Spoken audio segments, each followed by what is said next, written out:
A warm welcome to the show. Cooking live this morning, two great chefs, making his debut on Saturday Kitchen, the world-renowned Spanish chef Omar Allibhoy, and to keep him company, the exceptional Elizabeth Allen is making a very welcome return. A good morning to you both. How are you? Morning. Very well. Great. Colours. Look at you all, so lovely and flashy. Omar, you're going to kick it all off. What are you going to cook for us? We're going to cook a red mullet with a Spanish stir-fried with plenty of green vegetables and olives. And as a side dish, a nice warm salad with baby jam and a sweet and sour bacon vinaigrette. You're going to do all that live? Yes, yeah, a bit tight. Well, give it a go, but it sounds delicious and it smells pretty good. Right now, it's time for some food. Joe, I'll see you soon. Omar, let's do some cooking, shall we? Please do. What are we going to make? Okay, so we're going to make this fresh red mullet, pan-fried, and it will go with a Spanish stir-fried with plenty of spinach, courgette, peas, olives, quite a lot of Spanish flavours in there. And a side salad of the baby jam with a smoked pancetta vinaigrette. You're going to make a salad, but you're going to cook the baby jam? Yes, as well. It's going to be warm, nice and warm. What can I do for you? Can you please dice in 1 centimetre cubes approximately that courgette to start with? Approximately 1 centimetre, Omar. Yes. Yeah. And what are you doing there, Omar? I'm going to start by pan-frying these two red mullets over high heat. So we have a hot pan over here, and one of the tricks of cooking fish to have a crispy skin and that it doesn't stick no matter how good or bad your pan is to have a very hot pan. Yeah, and you just said also to pack them dry. Make sure the red mullet are packed dry. Yes, pat dry. Take all the water and liquid that you can. I'm just going to wash my hands very little. Those lovely little red mullet are whole. Yeah. You can get them gutted and scaled by your fishmonger? Yes, they are cleaned already and ready to go. And they cook in sort of 6 minutes? Minutes each side will be sufficient. It's very small. Obviously, you have them bigger, or you can actually use any other fish. Right. But this type of Mediterranean style, that's it for me. Okay, and so tell me about you as a cook. Obviously you're into tapas, but tell us about your love of food. I've started cooking since I was a little boy. When I was literally 3-4 years old, cooking with my mum, helping her in the kitchen, and sort of it developed into a real passion and then a career. So that's kind of my path. I've had the pleasure of working with really top chefs across my life as well. Yeah. So I have that experience too. But I'm into now comfort and more rustic and traditional dishes, to be honest. That's how I've moved on. The thing about food being approachable is your thing, isn't it? You've just got a new book out, is that right? Yes, Spanish Made Simple, and these are 2 recipes that you can find that. This is the style of food that I like doing, and that, as you can see, you'll see hopefully by the end that it's pretty simple, That's a decent whack of garlic in there, mate. Yes, and olive oil as well. That's what we call generous amounts of garlic and olive oil in Spanish terms. And what else can I do for you? If you don't mind slicing thinly the red onion and pickling it slightly with a little bit of sherry vinegar and a bit of cold water. Right, so just sherry vinegar and cold water? Yeah, that will take about 5 minutes. In 5 minutes, he'll be ready.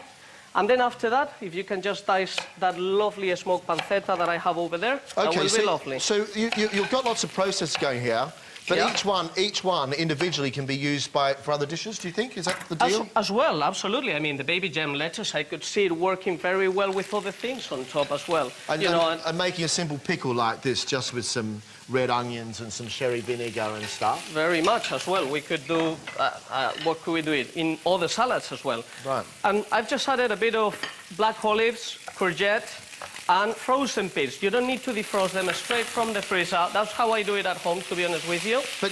But also restaurants do it, don't they? I mean, people are scared of frozen food. I think frozen peas are brilliant. I mean, they're fresh as a daisy. Yes, and why would you defrost something that you have in the freezer all the time? It's so small as well, and they could easily go off as well. But I also think the other thing is, as you cook frozen peas, the water comes out and just helps the whole thing to steam. Yes, very much. It'll give a little bit of, it'll release a little bit, same as the spinach, it'll release a little bit of juice. Well, there's your bacon done. Shall I turn those fish over for you? Yeah, and if you can give me, the bacon is over here. And I'm just going to literally dry fry it in this pan. This will be the vinaigrette. This is the garnish for the red mullet. And in the other pan, I'm going to just add a little drizzle of extra virgin. Always use extra virgin olive oil. Right. put it on to highest heat, and it will only be here for about 2 minutes. And that's it, just going to fry them like that? Yeah, and I'm only going to cook one of the sides as well, so it's only to warm it up. And I quite like this sort of whole lovely sort of the colour of, you know, the mullet so quickly. Yeah. And then you've got to have the beautiful colour of the charred lettuce as well, this sort of dark colour. But, I mean, charring things and, you know, burnishing things, why do you love to give them a bit of colour like that? This crispy skin is very tasty. I know a lot of people takes the skin out of the fish, but I love eating it, and it's very nutritious as well. So everybody should know that one. But why the lettuce? Why would you pan-fry lettuce and make it crispy? Well, that's a recipe from my mum, actually. Right. On winter, she will always cook sort of warm salads. You know, this is just one of them. So, it'll just go with the season. In this pan, a touch of sweet paprika, sweet pimenton, literally a touch. Yeah.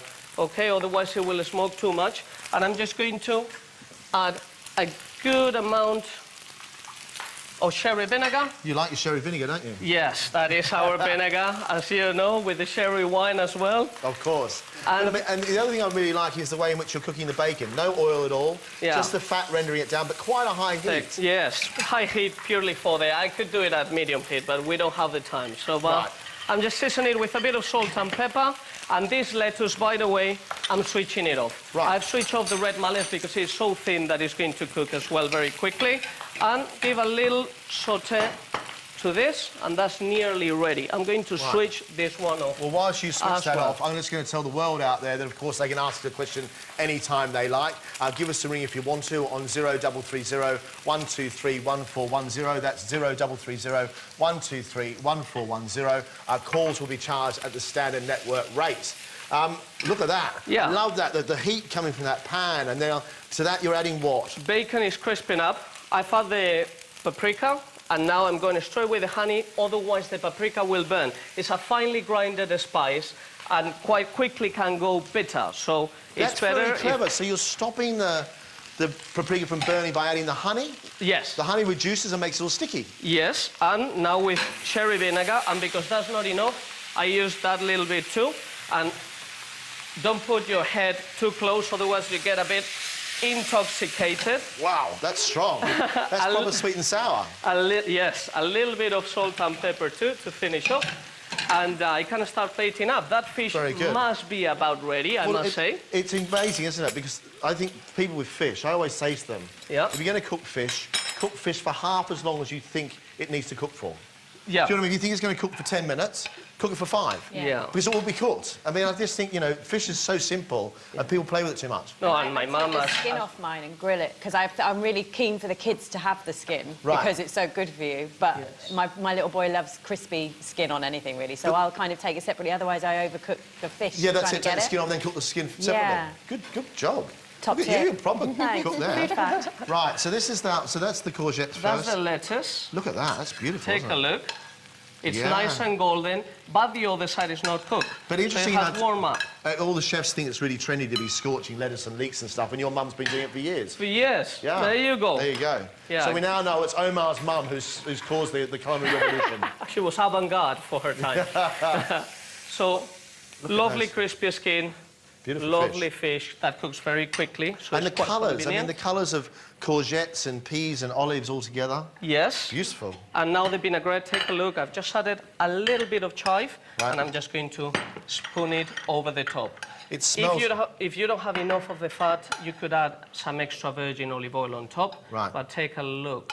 I don't think you need any more oil or fat with that because you've got the lovely flavour of the bacon. But very much. But it has quite a lot of flavour. If you can... Do you want the spring that's onions? over here. Yeah. Yeah, the red onion on top, just to give it a little bit of freshness. Just clean that side of the plate and finish this off with a bit of courgette, peas on top, just to finish off. But that is a very quick meal that I generally do at home. And it's sort of the style of recipes that you can find in the book. That's amazing. I mean, that is in under 10 minutes. Yeah.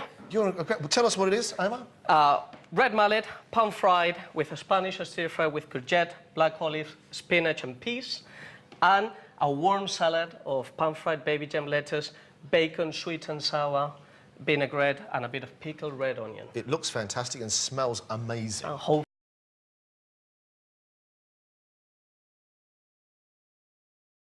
Right, it's time. Here we go. For the verdict.